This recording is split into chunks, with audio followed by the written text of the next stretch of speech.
Salut à tous et à toutes et bienvenue dans cette nouvelle vidéo dans laquelle nous allons continuer la modélisation du manche de notre guitare.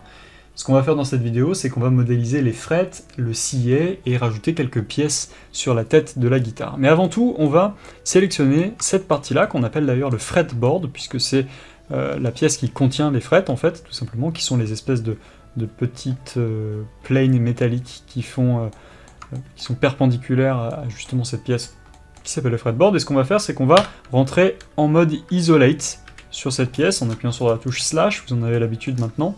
Et ce qu'on va faire, c'est on va bomber un petit peu cette partie, la partie du dessus du fretboard. Donc comment on va s'y prendre? Je vais sélectionner les loops ici qui ne font pas partie du dessus.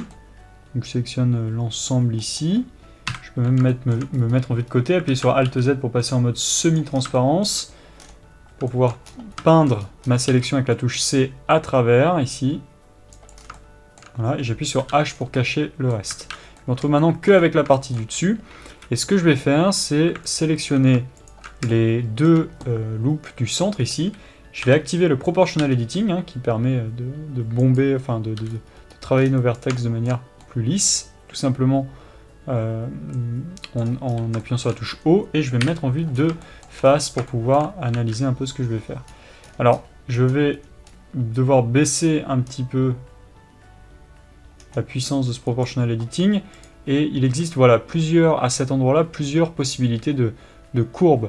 Comme vous le voyez ici, je peux par exemple me mettre en sphère, ce qui va me faire une espèce de courbe un petit peu plus souhaitable, je pense. Alors peut-être que je peux... peut-être qu'en fait je vais uniquement sélectionner la boucle du centre, peut-être que ça marchera mieux, voilà, c'est ce que je voulais. Donc je vais bomber un peu cette partie, je vais la sélectionner et je vais appuyer sur Alt H pour faire revenir le reste. Et vous voyez que je l'ai énormément surélevé.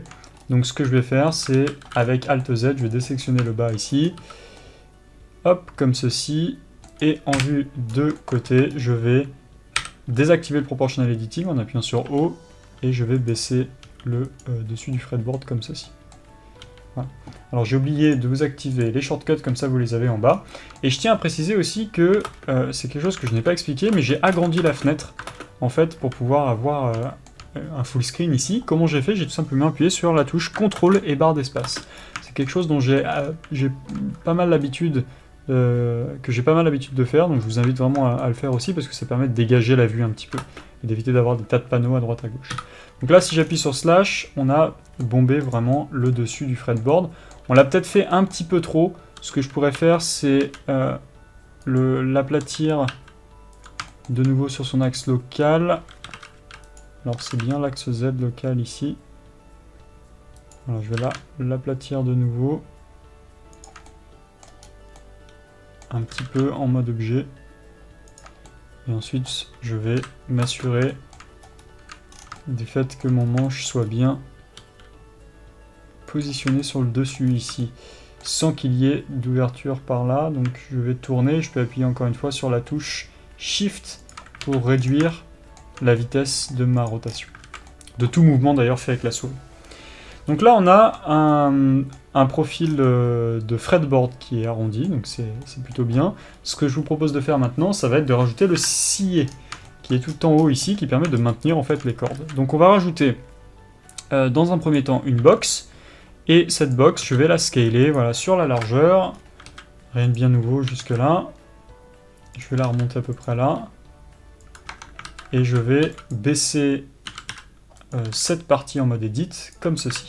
Ce que je vais faire, je vais aussi valider mon transform en faisant CTRL A, Apply Scale, donc CTRL A, Scale, et je vais quitter le mode Full Screen en appuyant sur CTRL Espace, et je vais rajouter le fameux Subdivision Surface. Voilà.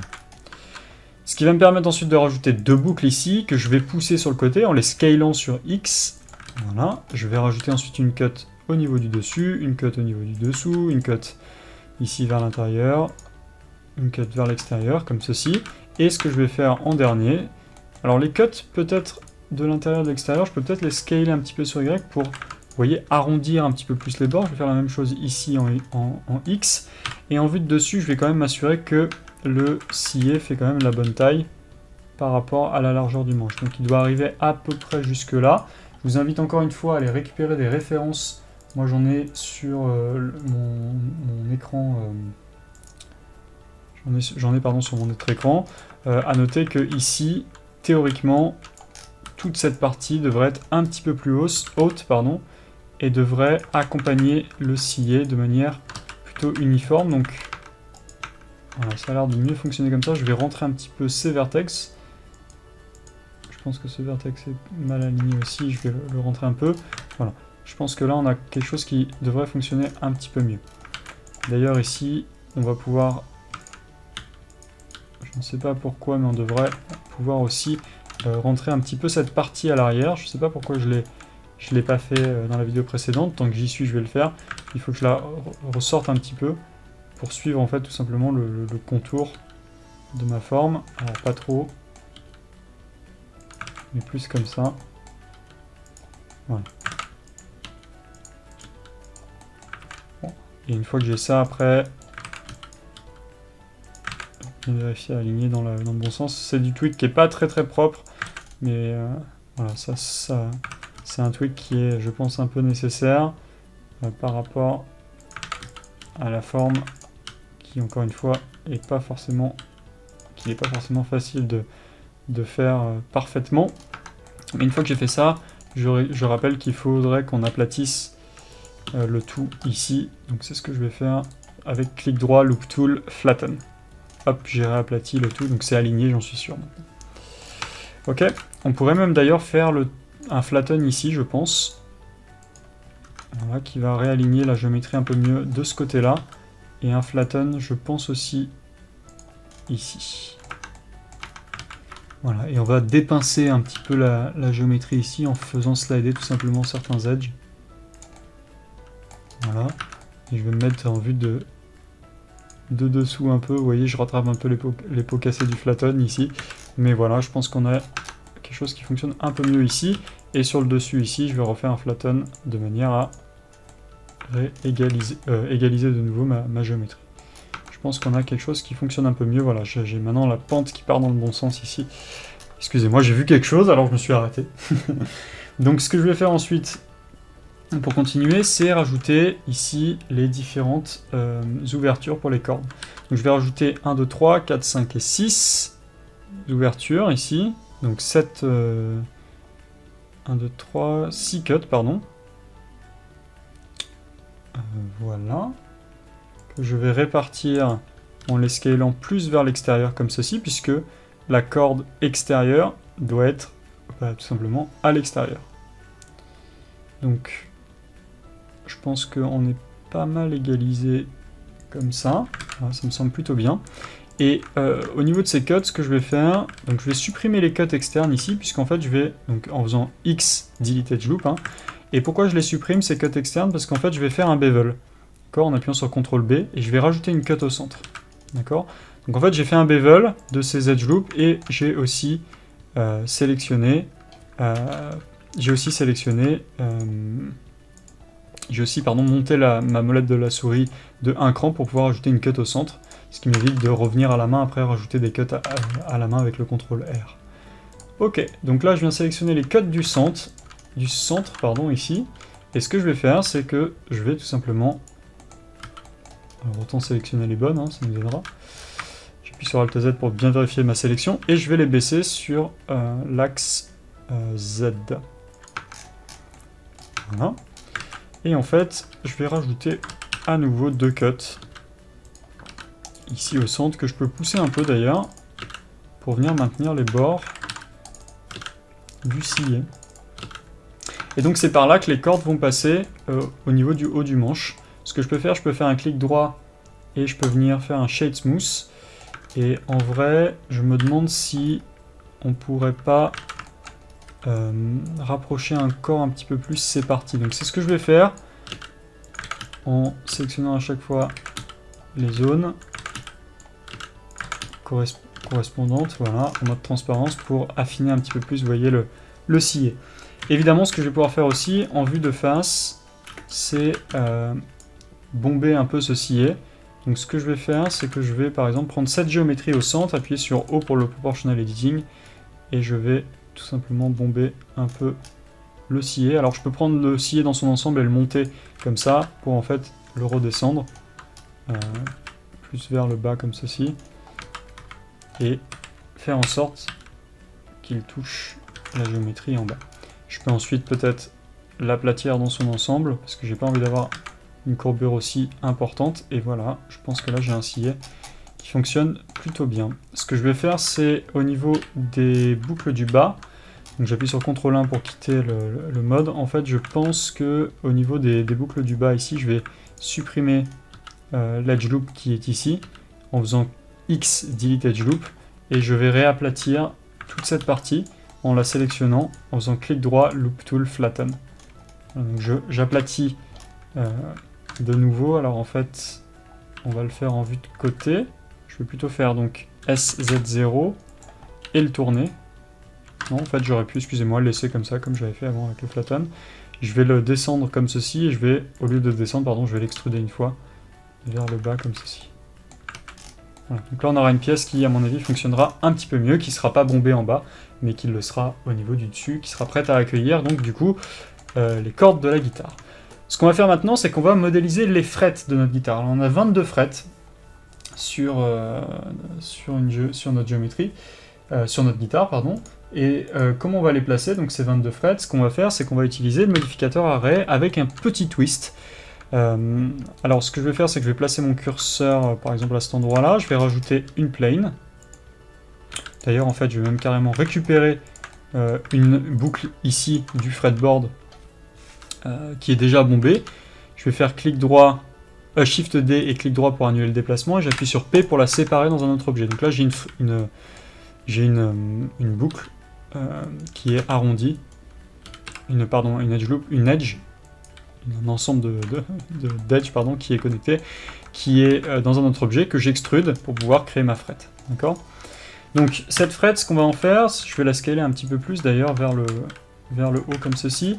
Ce qu'on va en faire, c'est qu'on va déjà on va s'assurer qu'elle est bien alignée correctement. Donc je vais l'aligner sur Y, parfait. Je vais remettre son centre en son centre, d'accord ? Rien de bien compliqué jusque-là à analyser. Donc comment je fais ? Je prends la boucle du centre, je fais Shift S et je vais vers le bas pour cursor to selected.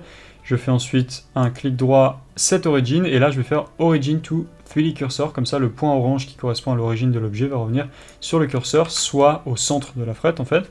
Ça n'a pas cassé du coup mon miroir ici, donc ce qui est plutôt pas mal. Et ce que je vais faire au niveau de cette frette, c'est je vais rajouter donc un modificateur de type array. Modificateur de type array que je vais mettre avant tout le monde, après le miroir quand même. Je vais le mettre sur Y, puisque c'est sur Y que ça va se passer, sauf que là je vais créer un nouvel objet qui va être de type empty, qui va me servir en fait à contrôler l'espacement en fait des frettes. Si vous analysez bien votre référence, vous apercevez qu'en fait les frettes ne sont pas espacées à la même distance. Donc en fait ce qu'on va faire, c'est qu'on va... Donc, je vais déplacer tout ça un petit peu plus vers le bas. D'ailleurs je peux même, en attendant, je peux le monter considérablement vers le haut, l'ensemble, parce qu'on va travailler qu'en vue de haut ici. Et ce que je vais dire, c'est que mon array ici, il va utiliser cet empty. Donc du coup, je vais cliquer sur Object Offset et valider mon empty comme ceci. D'accord ? Je vais rajouter un certain nombre de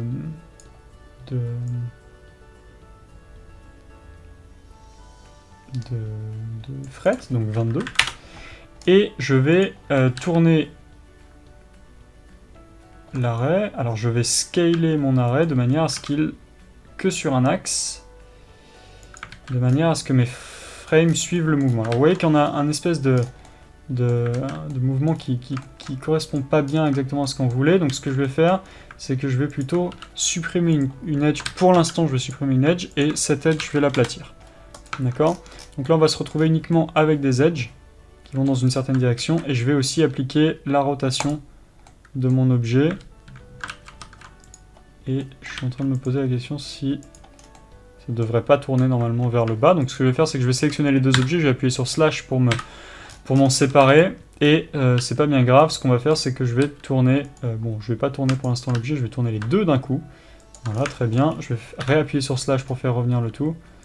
Et je vais me mettre en vue de dessus, voilà, parfait.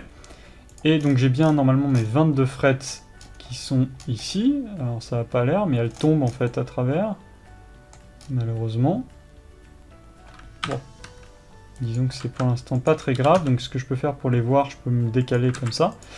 Et ce que je vais faire, c'est je vais scaler sur Y mon empty, d'accord, de manière à ce que on ait une proportion dans l'espacement des frettes. Donc je vais faire quelque chose comme ceci, et là vous voyez que j'ai une proportion qui est graduelle hein, au niveau de l'espacement de mes frettes. C'est pas forcément exactement réaliste en lutherie, mais je pense que c'est suffisant pour nous. Donc ce que je vais faire à partir de ce schéma ici, je vais appliquer le miroir, ce qui m'a fait un espèce de truc qui descend comme ça, que je vais en fait reprojeter sur l'axe Y, donc l'axe Z, pardon, donc SZ0. Donc j'ai réappliqué le tout ici, donc j'ai mon fretboard qui est de nouveau plat maintenant, donc SZ0. Je vais faire un G pour pouvoir monter le tout vers le haut. Et là, ce que je vais faire, c'est que je vais me recaler à peu près sur le fretboard. Je peux supprimer l'empty qui me servait juste à m'aider à construire le tout. Et là, je vais faire quelque chose d'assez cool pour gagner du temps. Je vais scaler considérablement vers l'intérieur mes frettes comme ça. Je vais essayer de les centrer. Alors, on va même pas essayer de les centrer correctement, on va les centrer parfaitement. Comment on centre? Tout simplement, je me mets sur un des points qui, je sais, est l'axe de symétrie. Je fais Shift S et je vais très vite vers le bas avec la gesture pour pouvoir placer le curseur ici. Je vous montre vraiment des techniques de rapidité. Et ensuite, je fais clic droit, Set Origin, Origin to 3D Cursor. Donc là, mes frettes, l'objet qui contient mes frettes, ici, a la même origine que le dessus, enfin que le manche, pardon, enfin que le point que j'ai sélectionné au centre du manche. Et ce que je vais faire, c'est, je vais, pour toutes mes frettes ici, faire de dissolve, du moins pour le centre. Je vais faire des dissolve face, dissolve vertex, pardon, excusez-moi, j'ai un peu bugué. Et ce que je vais faire, c'est que je vais réaligner le bord de mes frettes d'un coup. Donc je vais avancer comme ça les frettes. Voilà, les tourner légèrement. Et re-rentrer le tout. Donc je fais, en fait tout simplement ce que je fais là, c'est que je tourne et en même temps je me déplace vers l'intérieur. Ce qui me permet en fait d'avoir des frettes qui vont être parfaitement alignées avec le manche, avec la surface du manche. Et ce que je vais pouvoir faire ensuite, c'est je vais pouvoir faire un clic droit et subdivide pour rajouter des points au centre puisqu'on n'a qu'un edge. Et ça va me permettre, d'ailleurs je peux en rajouter 2 cuts, et ça va me permettre en fait d'avoir des frettes que je vais venir projeter sur le reste du manche. Alors avant de faire ça, ce que je vais faire c'est une légère extrusion vers le haut, donc je vais faire E, et ensuite G et Y pour aller vers le haut. Donc là toutes mes frettes, parce qu'elles sont toutes sélectionnées, vont s'extruder, d'accord, comme ceci. Voilà, et là maintenant, le dernier truc que éventuellement je peux faire si j'en ai envie, c'est extruder les bords, on le fera un petit peu plus tard, mais ce que je vais pouvoir faire maintenant, c'est projeter ces frettes sur le dessus du manche, comme ça, ça va prendre la rondeur parfaitement de notre manche. Donc je vais aller dans les modificateurs et je vais rajouter un modificateur qui s'appelle le Shrink Wrap, d'accord, et je vais aller sélectionner comme cible Plane 4, qui est en fait le fretboard, d'accord. Alors là, il faudrait le projeter en faisant une projection sur l'axe Y, j'imagine. En négatif, non. En front, en back, non. Ça va pas l'air de fonctionner comme ça. Donc en fait, ce qu'on va faire, c'est qu'on va vraiment revenir sur Nearest Surface Point, qui avait l'air de marcher. Sauf que il faut peut-être le mettre avant le miroir, et je vais le baisser considérablement. Voilà, en fait, c'était trop loin. C'était trop loin du reste. Voilà. Et en fait, voilà, j'ai bien mes frettes qui se projettent. Je vais désactiver le miroir, Subdivision Surface temporairement. Et en fait, je comprends pas trop pourquoi ça se projette pas parfaitement. Alors j'ai mis pause et j'ai fait joujou un petit peu pour essayer de comprendre pourquoi ça se projetait pas. Et en fait, c'est effectivement, il fallait bien que je sois en mode projection, puisque c'est ce que j'ai envie de faire. J'ai envie de vue de dessus, de me mettre tout simplement en projection. Et il fallait en fait que je me mette en projection avec une direction négative, avec ici le cull face front, parce qu'en fait c'est la face de la face qui devrait se projeter en fait. Si j'avais mis back, ça aurait été la direction opposée à la normale, et moi j'ai envie que ce soit la direction de la normale. Okay.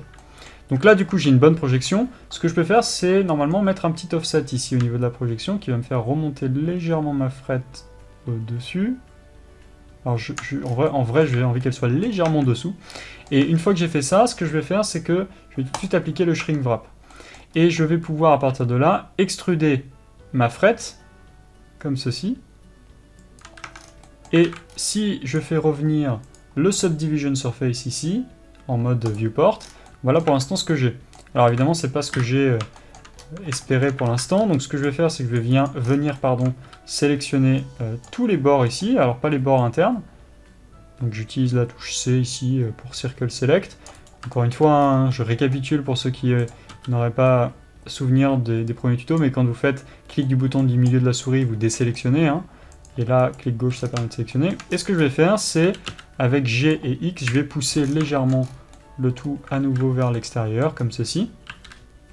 Et voire même un petit peu le descendre vers le bas, comme ceci. Et ensuite, ce que je vais faire, c'est je vais me mettre en vue de côté en appuyant sur CTRL 3 cette fois-ci, parce que c'est le côté dans lequel je suis par rapport au miroir, et je vais désélectionner tous les points du bas, comme ceci, pour garder uniquement ceux du dessus. Et ce que je vais faire, c'est que je vais appuyer 2 fois sur G pour les faire slider, puisque en fait, si on analyse une frette en vue de côté, si vous prenez une référence en vue de côté, eh bien la frette est censée bien slider comme ceci. Ce que je vais faire en plus, c'est que je vais rajouter avec le knife en appuyant sur K et en appuyant sur la touche Z pour passer à travers. Je vais rajouter une cut proche des bords ici pour toutes les frettes d'un coup et j'appuie sur Entrée. Si ça n'a pas marché. Tac tac tac, ça n'a pas marché. Pourquoi ça n'a pas marché? C'est pas grave, en fait ce que je vais faire c'est que je peux bien le faire à la main, j'ai quand même gagné beaucoup de temps jusqu'à présent, donc je vais le faire à la main, mais normalement le knife aurait marché. Mais en fait ce que je vais faire, voilà, c'est maintenir tout simplement venir maintenir ma frette. Alors je suis en train de me demander si je ne peux pas, plutôt que de faire ça, déjà ce que je vais faire c'est scaler un petit peu sur les normales, puisque j'ai envie que mes frettes soient un petit peu plus grosses. En faisant Alt S, mais ce que je vais faire aussi c'est un CTRL B. Et le CTRL B va me rajouter un bevel sur l'ensemble qui va peut-être en fait m'aider à maintenir exactement ce dont j'ai envie. Alors le problème c'est que ça a pris en compte les boucles du centre, ce dont je n'ai pas envie. Donc ce que je vais faire c'est... Alors, je vais sélectionner toutes mes frettes, appuyer sur le mode Isolate, je vais me mettre en vue de dessous, en appuyant sur CTRL 7, je vais faire une sélection de toutes les faces du dessous. Normalement, si je fais ça, c'est pas censé me sélectionner le dessus.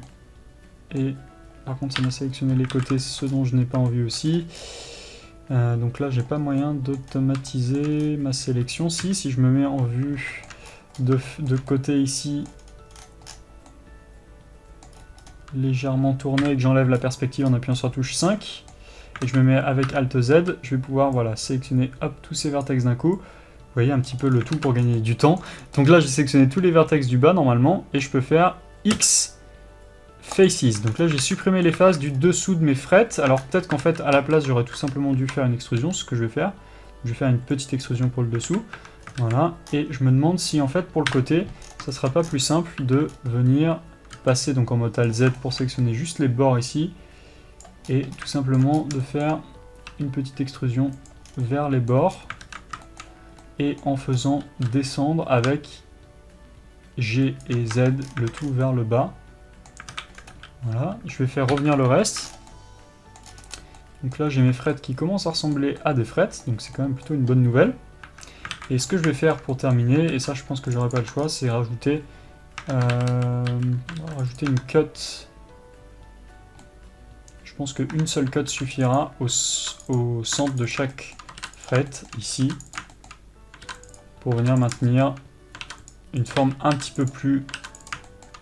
peu moins lisse, juste pour atténuer le subdivision surface. On a 22 à faire.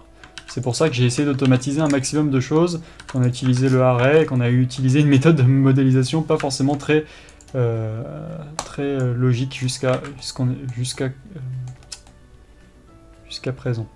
Ok, donc j'ai envie que ça dépasse légèrement, puisque c'est le cas, hein, c'est censé dépasser légèrement les frettes, alors peut-être pas autant. Je vais scaler l'ensemble sur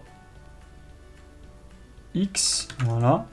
Et je vais faire un CTRL A Apply Scale pour valider l'échelle. Et n'oubliez pas de sauvegarder. CTRL SHIFT S, j'appuie sur plus, je suis à la version 14 ici, là, de ma guitare. Et là, on a quand même pas mal avancé concernant le fretboard. Donc je rappelle, le fretboard, c'est ce qui contient les frettes.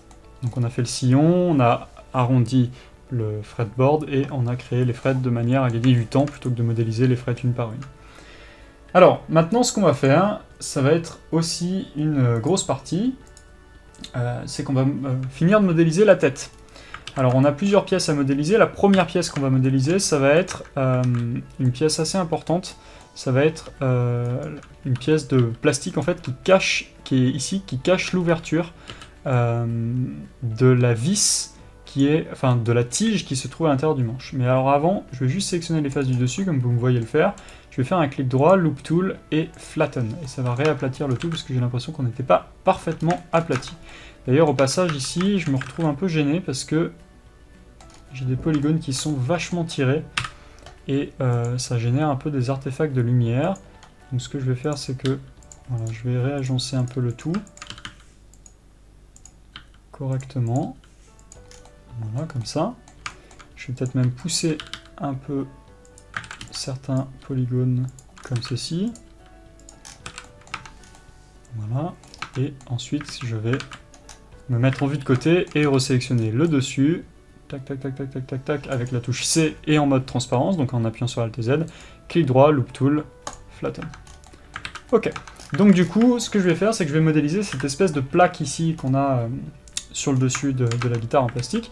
Je vais la modéliser dans un premier temps à part, donc je vais rajouter un mesh ici séparé, et je vais créer donc tout simplement un plane. Je vais rajouter à ce plane un miroir avec le clipping.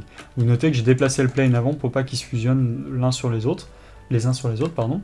Et ce que je vais faire, c'est que je vais aussi rajouter par-dessus un subdivision surface comme on en a l'habitude. Et là, je vais tout simplement extruder le contour de cette espèce de petite plaque qui ressemble à peu près, je dirais, à une cloche comme ceci. Et ce que je vais faire, c'est que à partir de là, je vais créer une cut qui va me permettre de redémarrer ma géométrie. Et vous voyez que ça va maintenir l'edge de manière un petit peu plus pointue. C'est une autre méthode pour maintenir les edges. On en a vu une précédemment. Mais voilà, il existe aussi cette possibilité. Et j'extrude jusqu'à la fin comme ceci. Donc c'est censé ressembler à peu près à quelque chose comme ça. Ce que je vais faire, c'est que je vais fermer bien évidemment cette géométrie. Donc je sélectionne les edges du haut. Là, vous êtes normalement censé être des pros pour fermer la géométrie. On l'a fait de nombreuses fois maintenant.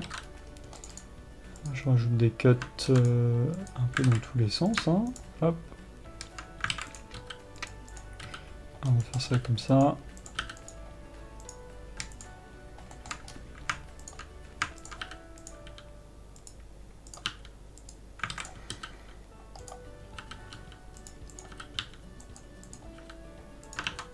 J'ajoute une cut là, hop, hop. Ne vous inquiétez pas, vous savez que vous allez avoir recours au smooth pour vous aider à cleaner un petit peu la topologie à l'intérieur. Et là, waouh, on a trois cuts à ramener. Donc ce que je vais faire, c'est que je vais les ramener tout doucement.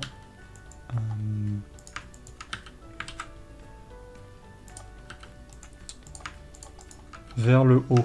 Donc on va les ramener vers là. Donc je vais avoir celle-là ici qui va revenir là. Donc je rajoute 2 cuts au centre pour pouvoir la ramener comme vous le voyez. Et une autre cut ici que je vais ramener vers le centre. Et nous voilà bon pour supprimer cette edge loop et fermer la boucle ici et rajouter peut-être une cut ici pour avoir une géométrie un petit peu plus propre. Évidemment à l'intérieur je peux sélectionner le tout ici et faire un Q. Alors j'ai oublié de le sauvegarder dans mes préférences, mais en mode vertex vous avez ici le smooth vertex. Et ce que je vais faire, c'est je vais faire un clic droit smooth vertex plusieurs fois pour maintenir mes vertex. Alors j'ai pris le contour ici, ce qui m'a cassé un tout petit peu ma forme, mais c'est pas grave, je peux la réajuster comme ça. Donc là on a modélisé une des pièces du dessus. Ce que je vais faire, c'est que cette pièce elle a un léger volume, donc je vais pouvoir le générer et je vais scaler la partie du dessus que je vais extruder comme ça. Voilà, et je vais rajouter ensuite des cuts en haut et en bas pour maintenir le tout.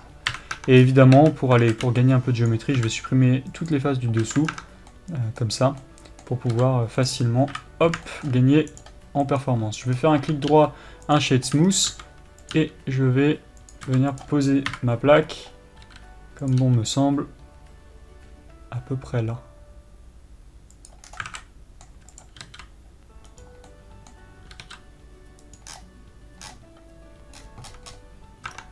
Alors, je vais scaler un petit peu le tout.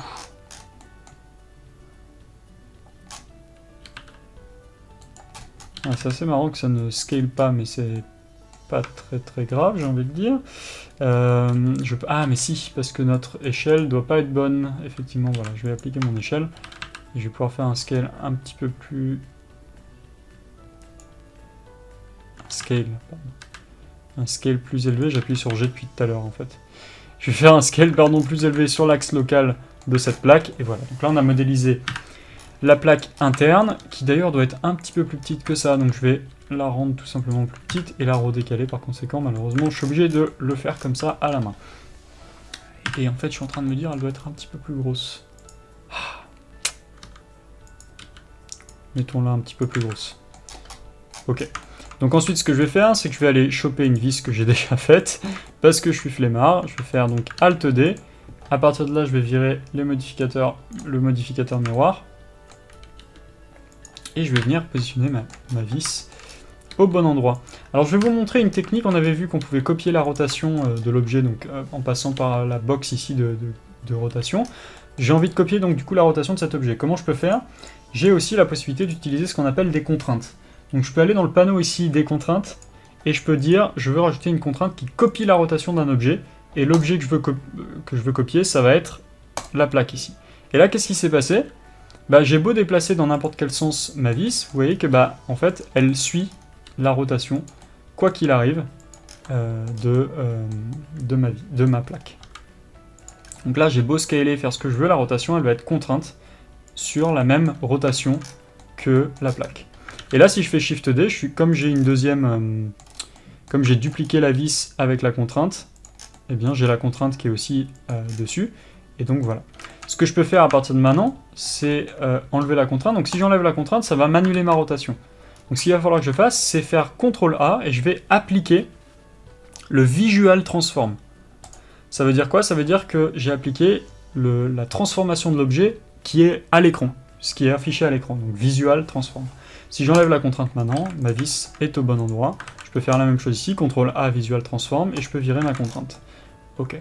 Donc là, j'ai placé deux vis en suivant l'orientation de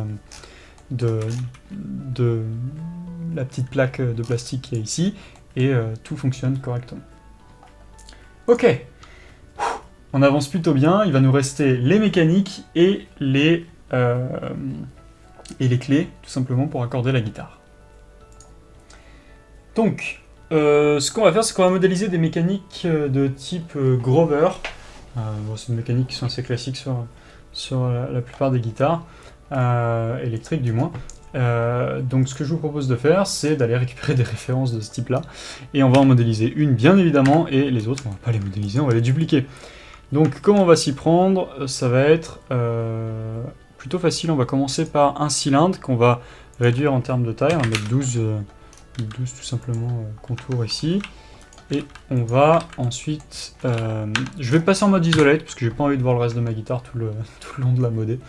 Ce que je vais faire, c'est que je vais extruder un petit cercle vers le haut comme ceci. Je vais faire une sélection de cette boucle que j'extrude sur elle-même, j'annule le mouvement et je fais Alt S pour la pousser.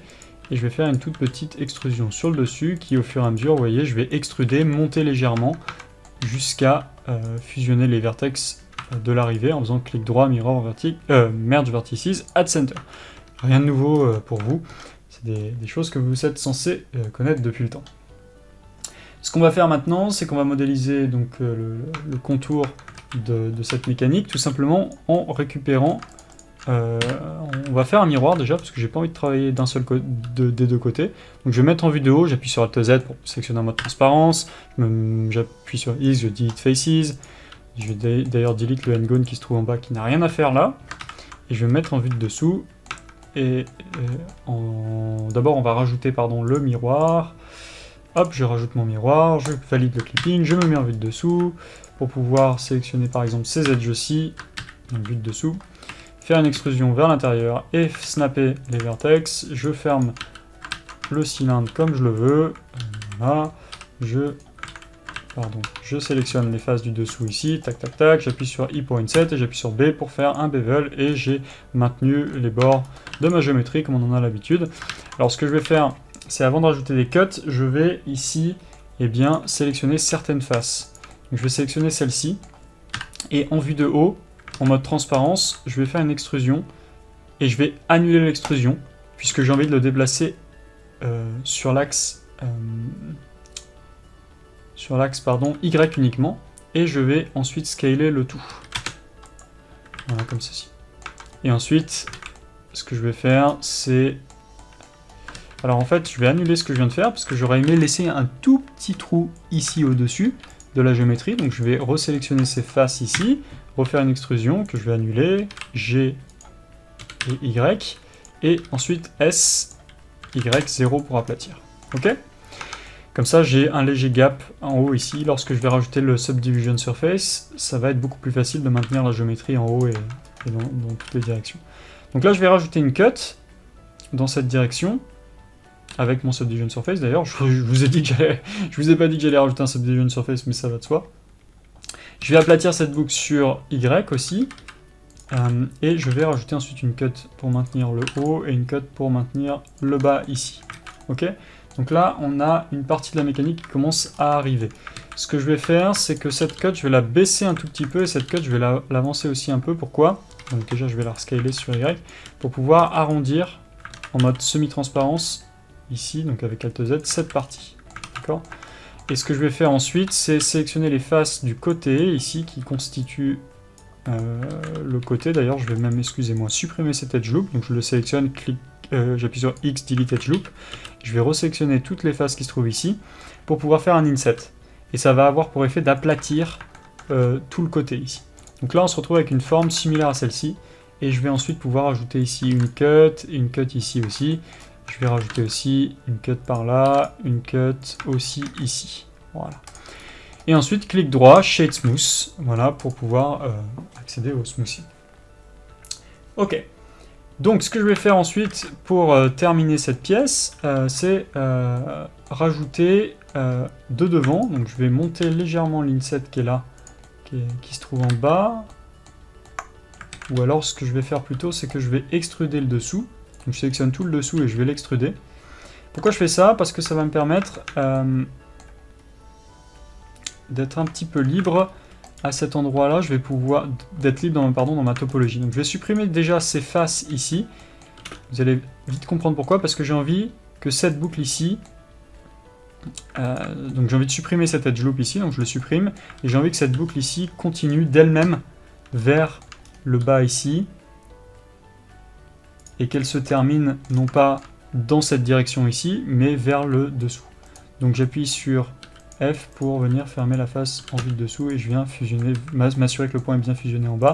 Et ensuite je peux reconnecter le tout ici, ici, ici et à cet endroit-là aussi. Voilà. Donc là j'ai reconnecté, sauf qu'en fait j'ai fait passer cette boucle dans cette direction. Vous voyez, je la sélectionne maintenant, ça fait du sens. Je la fais passer dessous. Cette boucle ici, je vais l'aplatir sur Y, sur Z, pardon, pas sur Y justement. Et du coup, ça va me donner de la place pour de la géométrie que je vais pouvoir extruder à cet endroit-là. Mais avant, je vais pouvoir mettre une boucle ici. C'était tout l'intérêt de faire repasser cette boucle ici, c'était d'avoir une boucle propre qui passe dans cette direction et que j'ai pas un pincement ici au niveau de l'inset qu'on avait fait précédemment. Donc maintenant que j'ai une boucle claire, ce que je vais faire, c'est que je vais sélectionner les faces du devant, donc celle-ci par exemple, et je vais faire E, une extrusion assez légère, E, et je réextrude vers le devant. D'ailleurs, en fait, excusez-moi, je vais juste faire une extrusion, une extrusion une fois pour toutes, pardon, vers l'avant, donc sur l'axe Y, voilà, parfait. Et vous voyez que j'ai pas extrudé en fonction des normales, comme Blender me le proposait, j'ai tout simplement extrudé sur soi-même, et ensuite j'ai poussé sur les normales. Donc voilà, je vais repousser encore un petit peu plus loin. Ça va me sembler pas mal comme ça, ce qui va me permettre de rajouter mes cuts moi à la main après. Et je peux rajouter une cut ici aussi, je suis safe puisque ça part dans cette direction. Je suis safe aussi ici si j'en rajoute une en bas parce que ça part dans cette direction.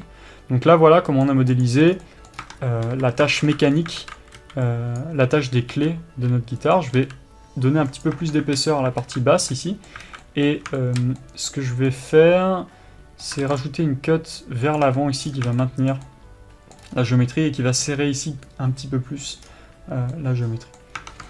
Ensuite, ce que je vais faire, c'est que je vais appliquer le miroir de cette géométrie, puisqu'en fait la clé, elle va partir de cet endroit-là. Donc là, ce que je vais devoir faire, c'est à partir de cet endroit-là, rajouter une cut qui va contourner le tout, rajouter une cut ici, et avec cette géométrie qui se trouve par exemple ici, prenons tout ça par exemple, je vais faire une extrusion que je vais scaler, et avec le clic droit Loop Tool, je vais faire un Loop Tool Circle que je vais remonter un petit peu plus vers le haut. Je vais pouvoir peut-être remonter aussi un peu cette boucle qui me semblait un petit peu trop serrée d'ailleurs, donc je peux faire plusieurs edge slides pour remonter un peu certaines boucles à certains endroits comme vous le voyez. Voilà, alors comme c'est de la géométrie alignée, on n'a pas trop de problème à se faire. Alors là, je suis tourné dans tous les sens. Je vais retomber sur la bonne direction. Et donc du coup, je me retrouve avec donc mon cercle qui se retrouve là, que je resélectionne. Je refais un Loop Tool Circle parce qu'il va être beaucoup plus propre ici et uniforme. Je vais supprimer ensuite... alors est-ce que je le supprime maintenant? Oui, je vais ouais, quoique... Non, je vais le laisser en fait tout simplement parce que je vais extruder cette partie comme ceci. Et vous allez voir en fait que ça va donner l'impression que c'est fusionné, ce qui est le cas en fait sur ce genre de mécanique. Je fais une extrusion, une petite extrusion que je vais scaler comme ceci. Parfait, je vais faire rentrer le tout à l'intérieur. Vous voyez, je fais plusieurs extrusions successives jusqu'à arriver à la partie qui va constituer la clé en fait de ma guitare. Alors avant, ce que je vais faire, c'est que je vais sélectionner tout ce petit cylindre ici, y compris cette boucle. Je vais mettre dans la vue de côté et je vais faire S et Shift X parce que j'ai pas envie de scaler sur X, j'ai envie de scaler sur Y et Z pour pouvoir changer l'épaisseur en fait de mon cylindre uniquement sur un axe. Je savais que l'axe X était celui qui était face à nous. Et du coup, ce que je vais faire, c'est à partir de cette partie ici, je vais extruder en fait la clé. Donc comment je peux faire? Je peux par exemple sortir ici une dernière partie, supprimer la face du devant ici, et par exemple, à partir de cette partie, je peux extruder voilà, un bout de clé comme ceci, et je vais désactiver le Subdivision en mode Edit. Je vais sélectionner ces deux edges que je vais scaler sur Y pour pouvoir, vous voyez, petit à petit ouvrir en fait la clé. Et ce que je vais faire, c'est je vais pousser cette face beaucoup plus loin parce que voilà, ça doit arriver à peu près à la distance comme ceci de la clé. Et je vais rajouter quelques boucles ici que je vais scaler aussi sur l'axe correspondant qui est l'axe ici Z. Et je vais designer vraiment la forme de ma clé, enfin le profil de ma clé du mieux que je puisse. Donc je vais avoir quelque chose comme ça. Et ce que je vais faire, c'est, vous savez, je suis flemmard, je vais supprimer par exemple, je vais supprimer ces vertex ici. Je vais sélectionner cette partie-là, que je vais amener de l'autre côté. Je vais faire une inversion en faisant un scale de -1 sur Y pour inverser la partie de ma géométrie. Et je vais la reconnecter comme si elle était de l'autre côté en miroir. Donc je viens replacer les boucles à peu près où elles sont censées être. Je crois que c'est comme ça, si j'analyse bien. Ça me paraît un petit peu bizarre d'ailleurs que ça ne suive pas exactement le même motif, dans la mesure où c'est quelque chose de symétrique, ou c'est censé être symétrique du moins. Ce que je vais faire plutôt, c'est supprimer tout ça et resélectionner tout ça, faire clic droit pour annuler le déplacement, SY-1, ensuite je vais faire revenir le tout avec le snapping d'enfoncer, voilà, et là manuellement, puisque ça n'a pas l'air de vouloir le faire précisément, je vais faire un clic droit, merge vertices et add center pour fusionner mes points au centre. Donc Alt M, add center, je peux faire aussi si j'en ai envie. Ici aussi, Alt M, add center, je viens tout simplement fusionner mes points. Alt M, add center, est-ce qu'on peut le faire à l'intérieur aussi? Ici oui, Alt M, add center. Alt Z pour pouvoir sélectionner les deux points qui sont les uns sur les autres. Ici aussi, Alt M. Il ne faut pas en oublier, hein. Et il ne faut pas en mettre de trop non plus. Et là, vous voyez que j'ai un problème aussi assez important de normal, donc je vais sélectionner l'ensemble et faire CTRL-SHIFT-N pour recalculer les normales. Et comme ça, je suis assuré qu'en sélectionnant ces deux points, si j'appuie sur F, F, F et F une fois, je vais finir de connecter le tout. Donc là, j'ai symétrisé de manière un petit peu plus complexe d'habitude ma géométrie. Pour finir ensuite par tout simplement extruder le dessus comme ceci,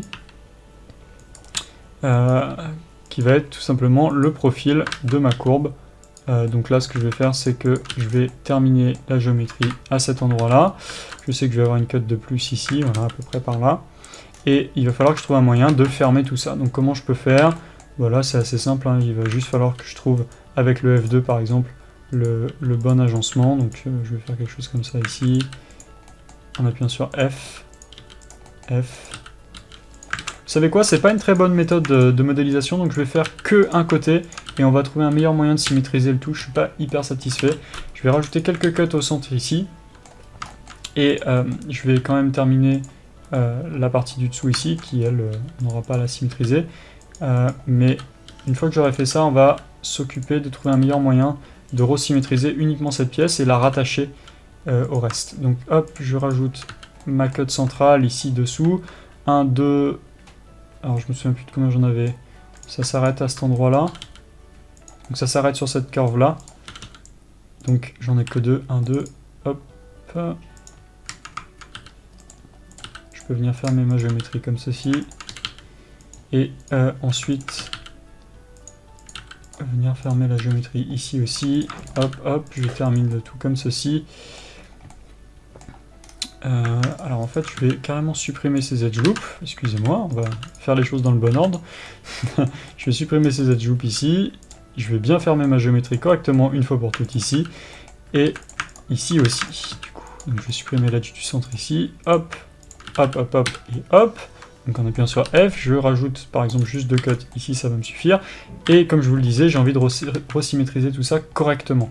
Donc ce que je vais faire, c'est que je vais sélectionner la boucle qui est au centre ici.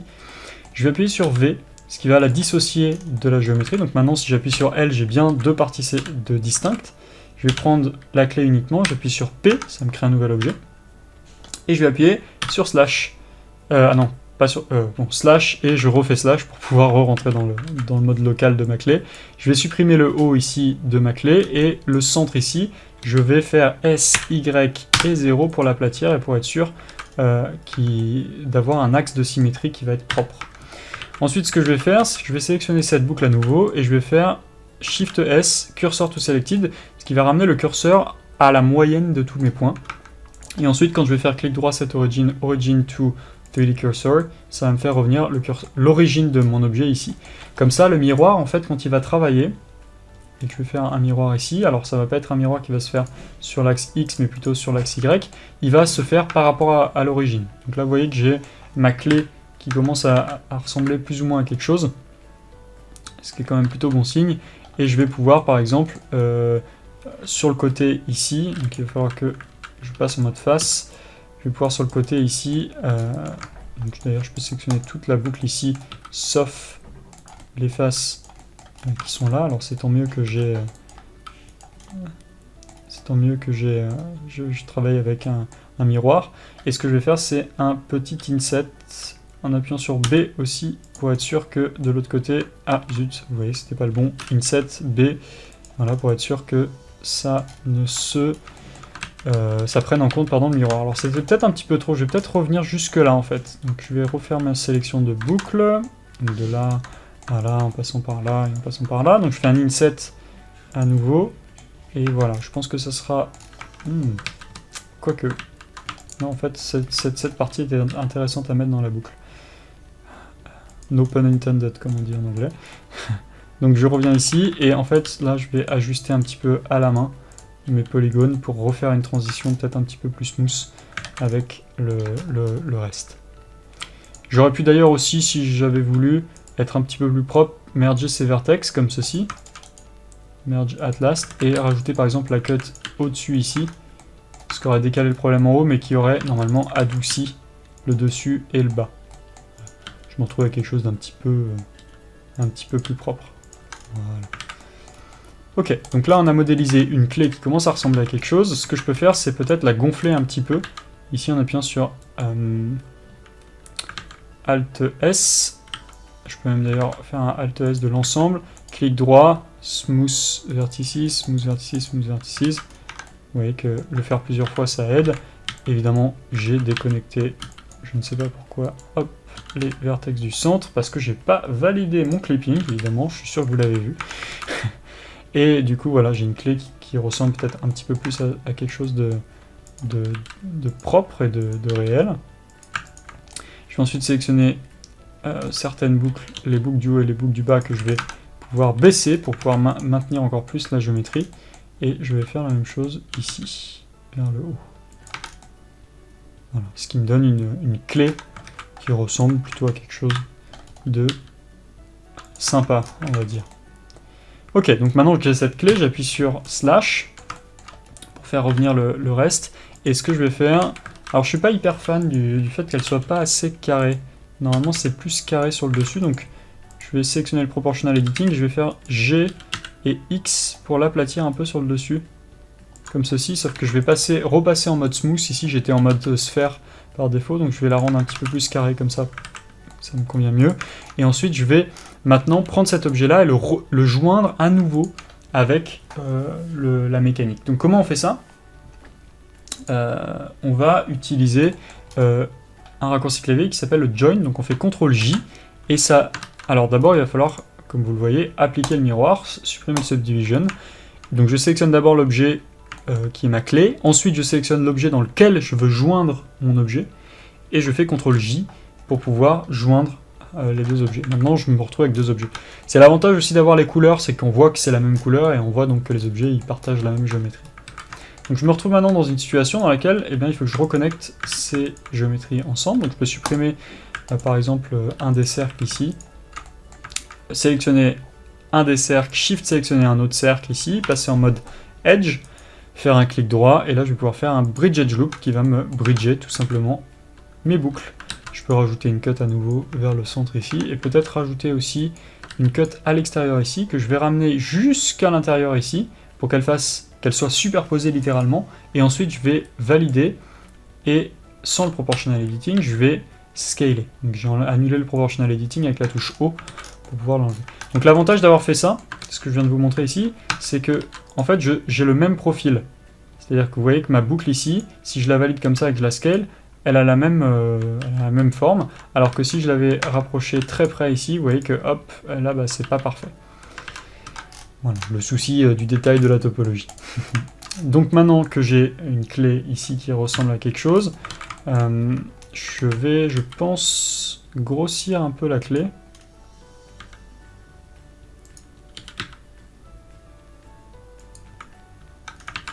Quelque chose dans cet esprit-là. Et je vais donc réduire le cercle qui est à l'intérieur ici. à vue d'œil, ça donnerait quelque chose comme ça. Et je vais rajouter aussi une cut ici de maintien qui aidera à bien visualiser les deux formes un peu mieux. Donc cette partie ici, je vais lui rajouter une vis, donc je duplique ma vis ici, j'annule sa rotation avec Alt R, puisque souvenez-vous elle était légèrement orientée, et cette vis, je viens la tourner et la placer à l'intérieur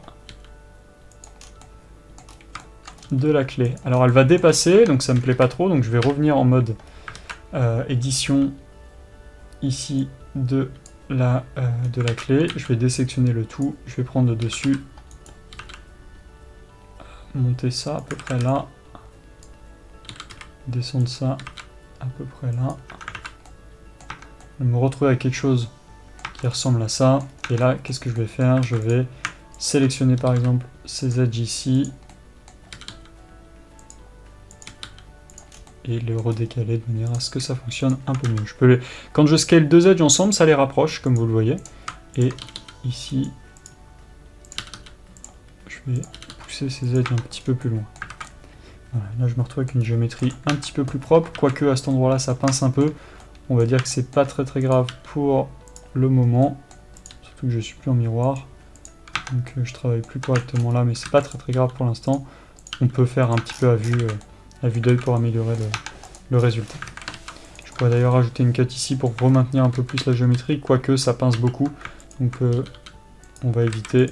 Je vais rapprocher un petit peu certains edges ici, avec 2 fois G pour activer le slide.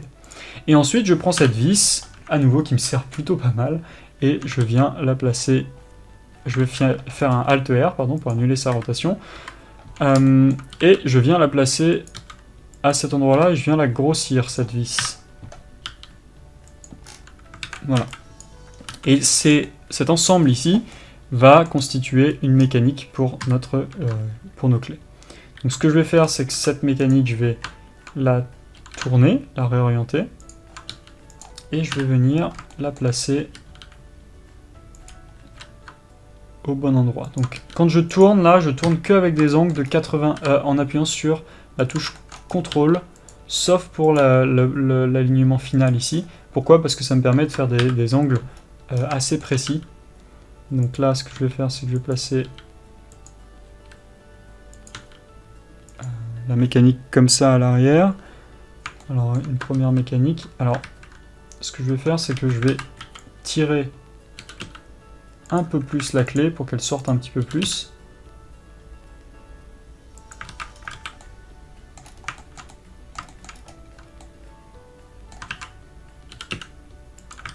Voilà, et ensuite je replace le tout correctement à peu près par là. Voilà. Donc ça c'est la première mécanique. Ce que je vais faire, c'est qu'en vue de dessous, je vais redupliquer avec Alt D et à nouveau avec Alt D. Alors, c'est vrai que l'ensemble est un peu grand là, donc je sélectionne le tout, je désélectionne la guitare que j'ai sélectionnée par mégarde, et je scale un petit peu mes clés comme ceci, de manière à ce que elles puissent quand même passer sans que j'ai à forcer trop. Il faut qu'il y ait quand même un espace raisonnable entre chaque clé pour que lorsqu'on tourne la clé, elle ne se cogne pas. Ce qui est très frustrant pour un guitariste quand c'est le cas sur une guitare. C'est mon expérience qui parle là. Ok. Et ce que je vais faire aussi, c'est donc je vais désélectionner le corps ici, désélectionner cette partie aussi, je vais les rapprocher légèrement, vous voyez, pour avoir ici un décalage entre ces clés. Et quelque chose d'assez cool, vous vous en doutez, c'est qu'on peut utiliser le miroir, donc le modificateur miroir ici, par rapport, donc je vais le mettre avant le subdivision, ça c'est une règle à appliquer tout le temps, je vais le mettre par rapport, ici, aux manches. Et vous voyez que ça va me faire la clé de l'autre côté. Alors évidemment, en fait, je vais avoir non seulement à copier ça, mais je vais avoir à copier aussi les vis aussi. Alors normalement, ce qu'on peut faire dans Blender, c'est on peut sélectionner tous les objets sur lesquels on veut copier un modificateur. Donc je vais vous montrer comment ça fonctionne. Donc je vais sélectionner tous les objets qui sont encore à miroir. Je vais sélectionner un objet qui possède un miroir et je vais faire CTRL L pour link, make links. Donc je vais créer un lien. Et là, le link, ça va être modifiers. Et en fait, ce qui s'est passé, c'est que chacune de mes pièces ici a copié le modificateur de l'objet actif. Et l'objet actif, c'était celui qui avait le miroir ici. Donc là, normalement, on devrait avoir toutes les vis qui ont été copiées et les mécaniques qui ont été copiées aussi. D'accord ?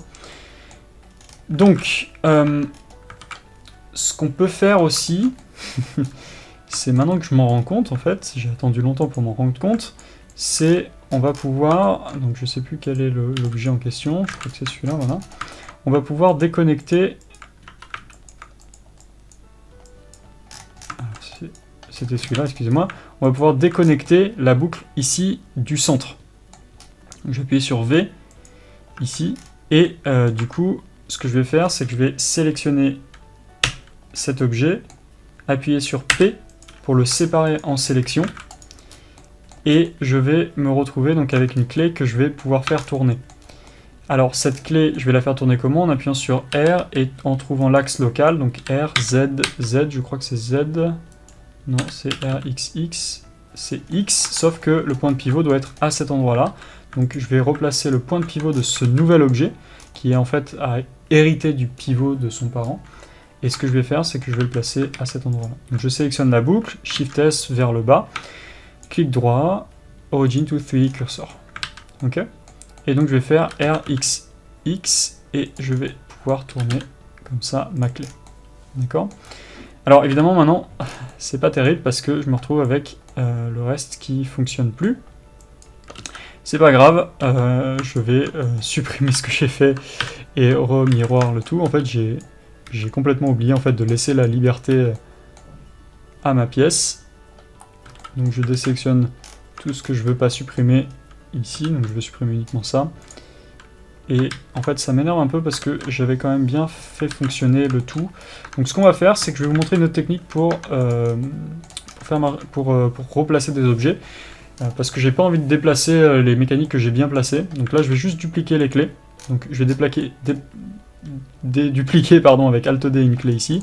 Je vais sélectionner l'embout ici, je vais faire un Shift S pour déplacer le curseur ici, et je vais demander à cet objet qui a son origine bien placée ici, de se placer sur le curseur. Donc je vais faire Shift S, Selection to Cursor. Et là j'ai la clé qui se snap correctement. Je peux faire la même manipulation ici en bas, je sélectionne la boucle ici, Shift S, je vais vers le bas, je duplique une clé, et je vais faire Shift S, je vais vers le haut, Selection to Cursor. Ok? Et ensuite ce que je vais faire, c'est que je vais faire RX, et pour certaines clés, voilà, je vais les désaxer légèrement.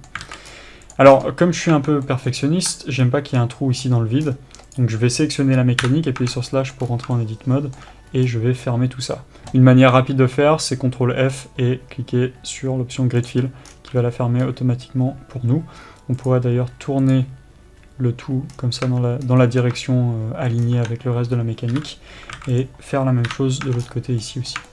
Donc ici c'est un petit peu plus différent parce qu'il faut que je maintienne une edge d'abord, donc je vais d'abord maintenir un edge ici et faire un grid fill de nouveau que je vais faire tourner comme ceci. Ok, donc je vais appuyer sur Slash et observer le résultat. Alors attention, ce que je vais faire c'est aussi sélectionner l'intérieur ici et m'assurer que ça rentre bien à l'intérieur de la mécanique. Donc je vais faire GX et m'assurer que ça pousse bien à l'intérieur, et je vais rajouter une cut ici pour maintenir le tout. Et comme c'est des instances, j'ai aucun problème. D'accord, donc là on a fait une partie assez complexe, mine de rien, on a créé les mécaniques de notre guitare. Il va falloir que, ça c'est une partie très très facile, donc on va la faire très rapidement. Je sais que c'est une vidéo un peu longue, mais voilà, je m'en excuse, mais je pense que c'est assez important de voir tout ça. On va faire la partie du dessus. Et c'est assez génial parce qu'on a déjà un bout de géométrie qui va nous servir à faire le dessus, donc c'est le jack que je vais dupliquer et placer en haut ici au niveau du manche. On va utiliser exactement la même technique que l'on dessus quand on va aligner l'orientation, ne vous inquiétez pas, c'est pas très compliqué, c'est avec la contrainte. Je vais annuler la rotation de cette pièce, qui n'est pas une duplication en instance, qui est une duplication tout court, et je vais venir modifier un petit peu cette pièce. Donc là je vais cacher le Subdivision Surface en mode Edit, supprimer un peu de la géométrie à l'intérieur ici, supprimer ça aussi, et voilà, je vais sélectionner cette partie à l'intérieur qui va me permettre d'extruder vers le haut un espèce d'embout. Voilà, comme ça. Alors vous notez que là, quand je fais une extrusion, il n'y a pas de contrainte, ça part pas dans une direction précise, tout simplement parce qu'on a un trou au-dessus. Et donc il n'y a pas de normal pour aller dans une direction. Donc ce que je peux faire, temporairement, je peux faire un n-gone et appuyer sur E, et vous voyez que maintenant ça me contraint sur la direction du n-gone. Ça c'est quelque chose de quand même plutôt pratique. Donc je viens terminer le haut ici, clic droit, merge vertices at center, voilà. Donc là j'ai fait le petit pic du haut, hein, ça vous le voyez sur votre référence normalement si vous avez des références. Et ensuite ce que je vais faire c'est venir... on va venir faire un trou à l'intérieur, donc je vais me mettre en vue de côté. Et en appuyant sur Alt Z, je vais prendre deux faces, ou alors même ces trois faces ici. Je vais faire... donc je les ai bien sélectionnés à travers, hein, puisque j'ai fait un Alt Z. Je vais appuyer de chacun des côtés sur... Pardon, je vais appuyer sur la touche I pour chacun des côtés, pour faire un inset de chacun des côtés, et je vais appuyer sur X pour détruire les faces. Et ce que je vais faire aussi, c'est que je vais faire ici un Loop Tool Circle. Alors je vais pas faire un circle ici parce que j'ai pas envie que ça me casse l'orientation de trop de mon cylindre, de mon cercle. Donc comment je peux m'y prendre pour cette partie? Le mieux c'est peut-être... Bon déjà ce que je vais faire c'est que je vais bridger. Donc, je vais sélectionner les deux edges ici, en mode edge d'ailleurs, et je vais faire clic droit bridge edge loop, comme ça j'ai bien un trou à l'intérieur. Et je vais rajouter deux cuts que je vais pousser que je vais scaler sur l'axe X comme ceci. Et ce que je vais faire, je vais peut-être pouvoir m'y prendre autrement en venant sélectionner juste les edges de l'intérieur des quatre coins ici. Donc je sélectionne les edges qui font la traversée en fait du pont ici. Je vais mettre en vue de côté et je vais faire un scale, sauf que j'ai pas envie de scaler sur un axe en particulier, c'est l'axe X. Et là, voilà, ça vient réduire un petit peu le tout pour se rapprocher d'un cercle. Je peux rajouter une cut aussi d'un côté ici et de l'autre aussi, et venir pousser sur l'axe Y le tout pour réouvrir un peu le trou. D'accord ? Ce que je peux faire en vue de côté aussi, c'est peut-être scaler un peu sur la hauteur. Voilà. Et gentiment, alors sans trop bouger parce que je sais que je serai plus trop aligné avec le cylindre, je peux réaligner un peu le tout. Donc là j'ai fait une partie de la connexion avec le haut. La dernière partie qu'il faut que je fasse, je vais un peu supprimer des edges ici parce qu'on n'a pas besoin que ça soit aussi détaillé. Donc je sélectionne cet edge loop et je le supprime. Celui-ci aussi il n'est pas forcément nécessaire. Voilà. Par contre ce que je vais faire c'est ici, je vais sélectionner l'edge loop du bas, la scaler, l'extruder et la scaler, pardon, donc ça me donne ça. Et je vais faire un clic droit edge loop, un clic droit et un mesh loop circle, que je vais retourner comme ceci, et ça va me permettre ensuite de faire une petite extrusion vers le bas comme ceci, et de finir le plateau en fait, pour l'arrivée des cordes. Et ensuite je maintiens les edges en bas. Et donc c'est parti en fait, on va pouvoir les placer pile au-dessus, donc pile au-dessus des mécaniques, et il va falloir les aligner correctement. Donc alors comment on va faire ça? Au lieu de faire ce que je viens de faire, vous connaissez une méthode qui est quand même plutôt chouette, c'est la contrainte. Et soit on passe par le panneau contrainte ici, qui ressemble à donc ce petit icône, soit ce que je peux faire, je peux même carrément faire sélectionner le manche, sélectionner la plaque, faire clic droit et sélectionner l'objet qui va recevoir la contrainte, et faire CTRL-SHIFT-C, normalement c'était... Ah bah tiens, ils ont enlevé le menu.